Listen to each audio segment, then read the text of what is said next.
నేటి సమాజంలో మనం మాట్లాడుకుంటున్న సమానత్వం అనే మాటకు 1000 ఏళ్ల క్రితమే ప్రాణం పోసిన మహోన్నత శిఖర భగవద్ రామానుజాచార్యులు. భక్తి అనేది ఏ ఒక్కరి సొత్తు కాదని, అది కులమతాలకు అతీతమని చాటిన పరమ దయాళువు ఆయన.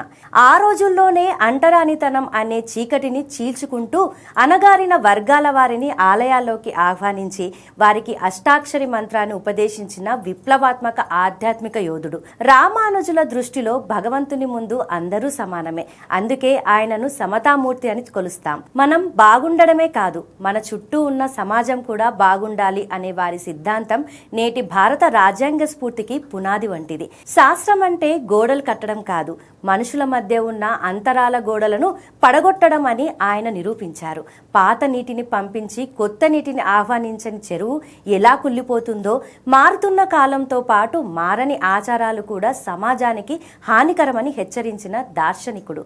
ఆధ్యాత్మిక మార్గంలో ఉంటూనే సామాజిక న్యాయం కోసం పోరాడిన రామానుజుల జీవితం నేటి తరం పాలకులకు, సామాజిక కార్యకర్తలకు ఒక దిక్సూచి. ఆయన అడుగుజాడల్లో నడవడం అంటే మనుషులందరినీ ప్రేమించడమే.